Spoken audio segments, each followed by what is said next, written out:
Okay, folks, I should have called my YouTube channel Things That Pisses Me Off instead of calling it In Power. But when I started my YouTube channel, it was supposed to be about how AI is going to affect social media, not in a good way, in a bad way. Because let's say if you're violent, if you like violence, right, the algorithm is going to make you see only violence. And since people are addicted to negative stuff and violence, they're only going to see violence. Anyway, that's not what I want to talk about now. What I want to talk about now, it's not easy to communicate. So I'm not a good communicator, right? And I'm learning. So you guys are going to have to help me here. I know most people only listen 30 seconds out of each video. And I can't produce a video about this in 30 seconds. I'm sorry. So what I want to communicate now is the relationship with my mother and what's happening to my mother. My mother is now 97 years old. She's all alone and nobody's phoning her, right? Except me.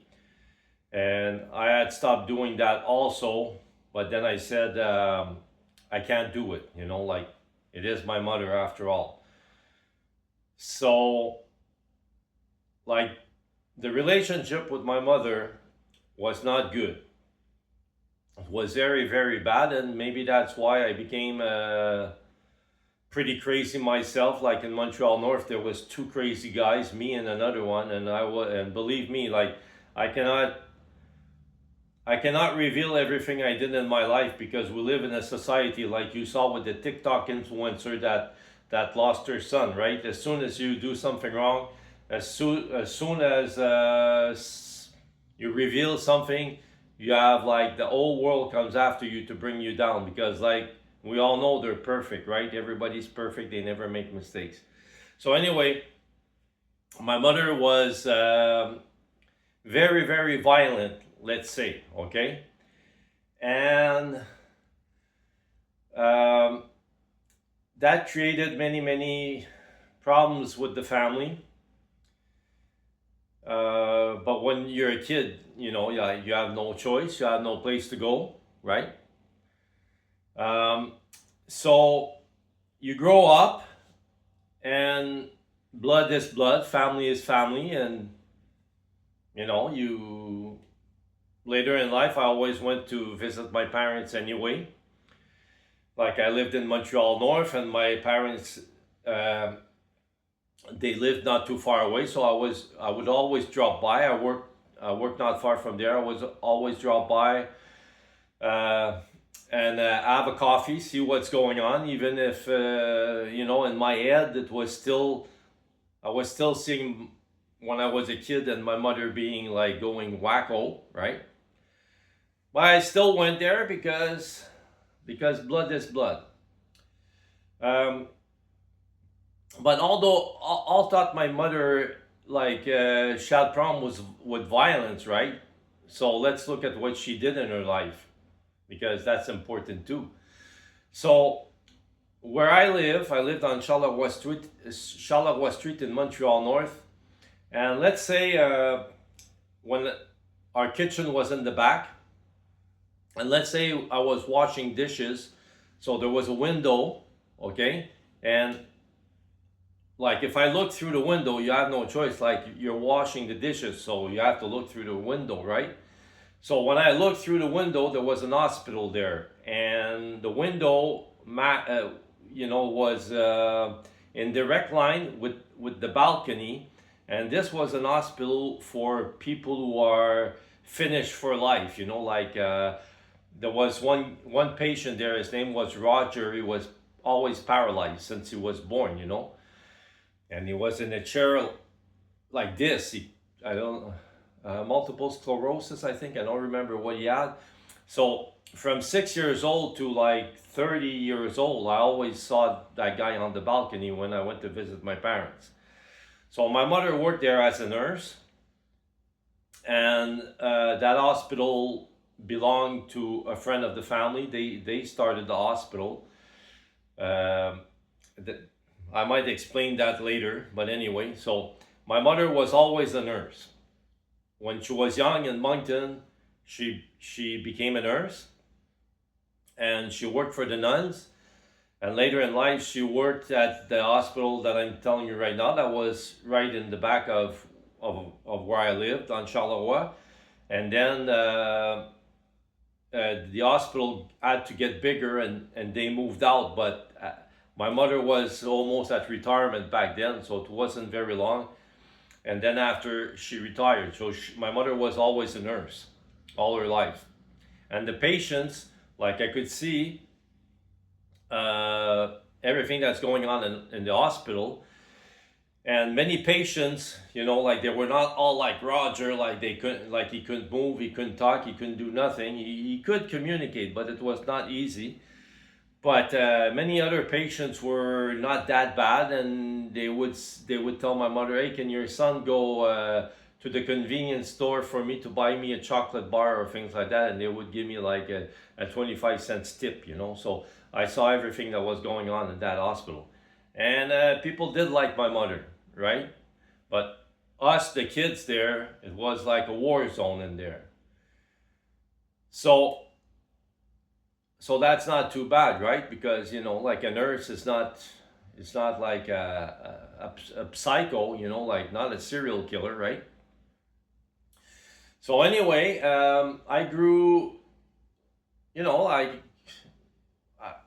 of course that created problems with me, and I always had problems with the law, and I'm not going to talk about everything I did right now because I got to stay focused on my mother there. But my mother and my father, they were always together. My father was in the military.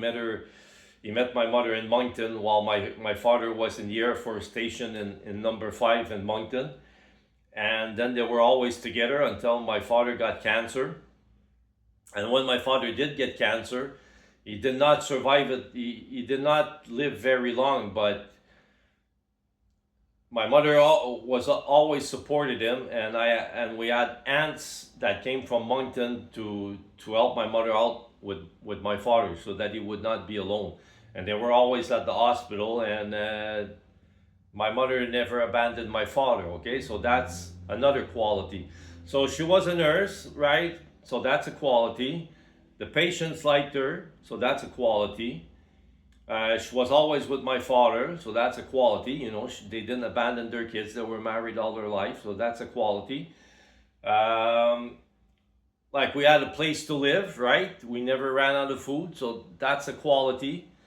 So I'm trying to show the people the pros and cons here, right? Like she was violent with the kids, but she was good in other stuff. So when my father died, there was a couple there that the owner of the hospital, well, the owner and the manager of the hospital would always come by and play cards. My parents loved to play cards, so they would always come by often to play cards with my parents. Um, One of these, the male guy in that couple there is dying right now. He's at the hospital. Okay, I don't want to mention names. So so in my mother's life, so there was my father because they were always married, and there was this couple always coming to play cards. But when my father died, my mother, she ended up alone.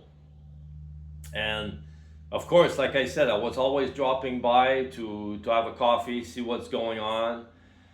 So when my father died, it was the same thing. I was always dropping by, and I was always calling my mother. But me, I'm a guy who can tell what a person feels, right? I can tell a lot of things. And when a person is in pain, when a person is suffering, like people, they don't even have to talk, and I already know what they're thinking, what they're feeling. And this has caused me a lot of problems too. That's why I said that my life is going to be, I'm just going to get drunk and watch strippers, right? I don't want to think of nothing. I don't want to know nothing. I don't want to watch the news. I only want to watch strippers and get drunk.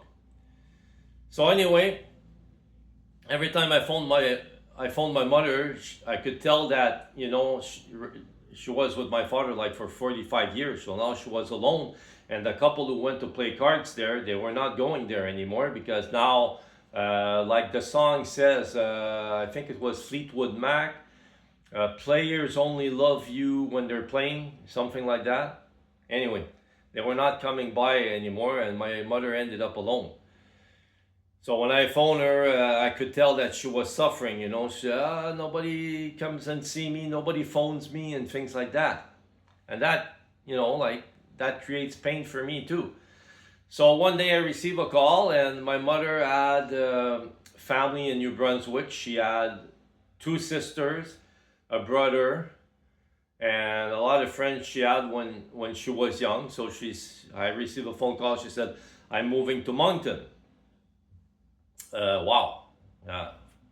Moncton is like, I think driving non-stop is like 12 hours, right? And anyway, it's far. So I could not just drop by anymore. So, okay. So that's fine. At least in my head, my mother is not going to be all alone, right? Because now she's got family over there, two sisters, a brother, and da da da. So I keep phoning my mother, and then like I listen to her voice, right? Like I said, I can feel what people feel. So I listened to her voice, and again, it was always, well, I'm always alone, because she thought that because she was moving to Moncton, like when you're young, when you're 20 years old, it's people go to bars, people go out and things like that. But when people get older, they work, whatever they do, they get tired very fast, and they just want to drop on the sofa and read a book or watch a TV, and they're dead, right? So she thought that by moving to Moncton, she would still be going out and the people would be visiting her and things like that. But it didn't turn out like that. It turned out that she was still always alone. And then my aunt owned an house over there, and since it was like 75 years in the family or something like that, and I tried to keep it in the family, but it didn't work. So anyway, my aunt had a house, and she lived upstairs, and my grandmother lived downstairs on the first floor. And when my grandmother died, my uncle took that apartment. And then after a while, my uncle moved out. And when he moved out, my mother had made the move to Moncton, so she took the apartment. So now I thought that, okay, well, my mother is not going to be alone anymore, right? And I'm not going to feel this pain anymore when I phone, like, yes, well, but I'm always alone, nobody phones me, nobody, it's not easy, So then my aunt that had her own life all her life, and she was not a person that was alone. She was a person that everybody in Moncton loved, and the phone never stopped ringing. Everybody wanted to talk to her. When I was a kid, all the kids in the neighborhood wanted to see Roberta, right? So she had her own life, and she was busy on the phone all the time talking to everybody. So again, my mother thought that maybe she would have a relationship with her sister, right? But that didn't work out like that. My aunt just went downstairs a little bit, and like, you want some brownies? What did you see on TV? Yeah, okay. And then she went back upstairs to her own life. So again, when I kept phoning, well, I'm always alone, and I say, no, you're not alone. Roberta is upstairs. What's going on? Yeah, but she only comes downstairs a few minutes. So what I did, right, I shouldn't have done that, because it created, you're going to know that, I'm going to explain that later. But moving to Moncton, I decided that I was going to move in with my mother, right? And that didn't turn out very good. That affected my life very, very, very bad, and I'm paying the price for that right now. But I didn't want my mother to be alone, and I felt bad, and I said, okay, well, I'm gonna go live with her.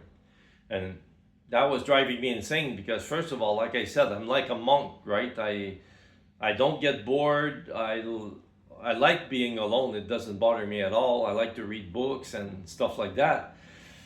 I'm never bored. So so that didn't work out, and then I had to move back to Montreal, and I did move back to Montreal, and then I kept phoning my mother, and it was the same thing. It was always, I'm always alone, and things like that.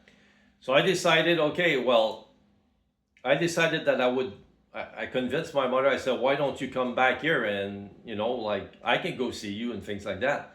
But then my sister, she convinced my mother to move to her area. Now, I'm not going to name areas because I don't want people to identify anybody, okay? So she convinced my mother to move to close to where she lived, which is about an hour from where I live, right? And I work. I work and I live alone, so I got to do my laundry, I got to do my food, I got to do everything by myself. And I work many hours in a day. I don't have just a little office job there where you drink coffee and talk to the secretary and things like that. No, no, no. I'm a truck driver and I work, okay? And I work every minute of my shift. So anyway, I can't I can't jump in my car and go 1 hour every day to see my mother like I did when I was young in Montreal North there, because it was only a few streets away. So anyway, my sister said, no, no, no, bring mother to where close to where I live, and I'll drop by every day to see how everything is going. So anyway, we did that. We moved my mother back here, and it was even worse because my sister was not going to visit my mother.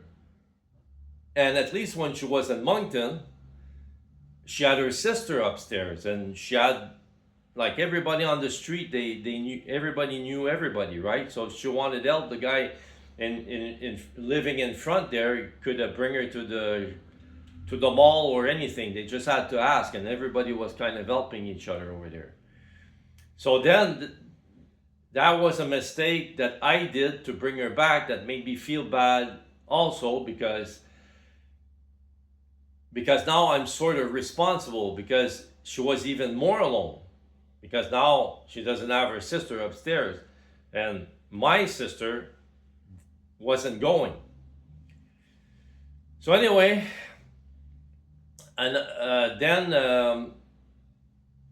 that started to affect me. I didn't know what to do about that, and I tried to bring my mother closer like 2 3 times.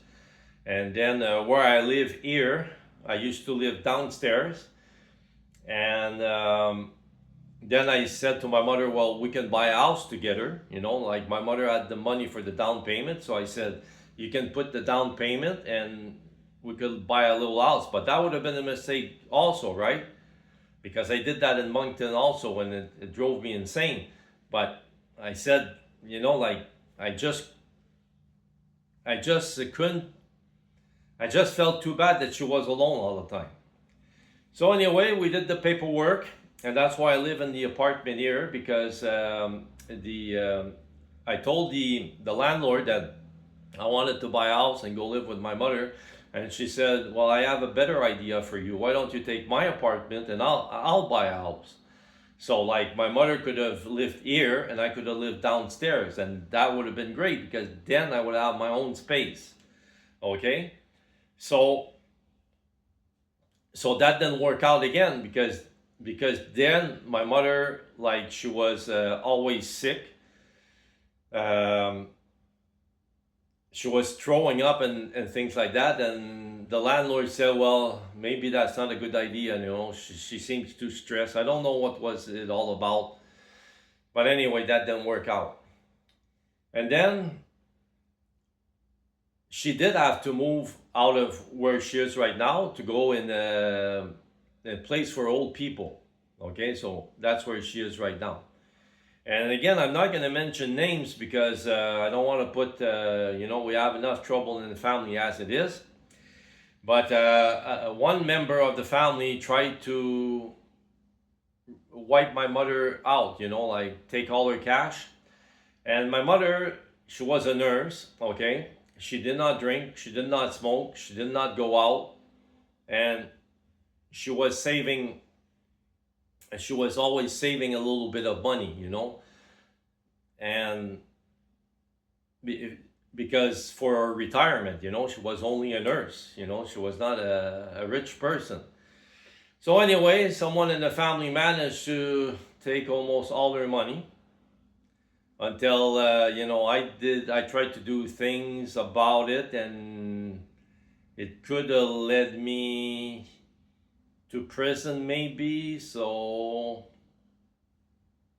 so I didn't do anything. I made phone calls. I don't know, it stopped. Maybe someone I called did phone calls, and that stopped. So she wasn't wiped out completely. But the reason I'm making this video is that because of all these problems, I got 3 sisters. And so how this all started was that when my father died, everybody stopped calling my mother because, we were closer to my dad, right? So then now it comes to the same thing. Like, I'm the only one phoning my mother. She's 97 years old and she's all alone. Nobody phones her. Nobody gives a shit. And I tried to tell my sisters, like, she's about to die, right? She's 97. If she dies and you don't talk to her no more, you're gonna regret it later. So I said that to my sister. I said, just think about it. But they don't want to call her. They rather that my mother dies all alone. So I tried to call her almost every day. I did call her every day. And then I stopped doing that because, like I said, my mother, it's not only a problem with violence. Like, every time I say something, she says the opposite. And I can't talk to my mother because, let's say I say, oh, I dropped the cup. Like, let's say you do something. The normal conversation in the day, you're drinking a coffee, you drop the cup and you drop the coffee. So you're going to say, oh shit, today I dropped my cup of coffee, right? And it spilled all over the floor.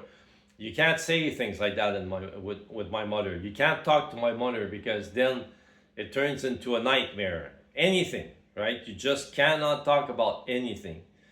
So, except the weather. Yeah, so it's like having no mother. It's like having nobody because you can't talk. If you talk, it's going to be a soap opera. It's hard to explain. Maybe I'll explain it later. But anyway, that's what I wanted to express. And the reason I'm doing that is that there's a lot of people out there, a lot of old people out there, right? And they're all alone. And they're all alone. Like when my older brother became schizophrenic, all of a sudden, nobody wanted to talk to him anymore. Nobody wanted to see him. He was all alone. I was the only one going to visit him, only one talking to him. So that's my message. Like, I think family is important. So, I don't know. It's up to you guys. Maybe you watch this video, maybe you don't. And maybe my family will see this video and maybe my family will decide to call my mother and it's going to be less of a burden on me, Adios.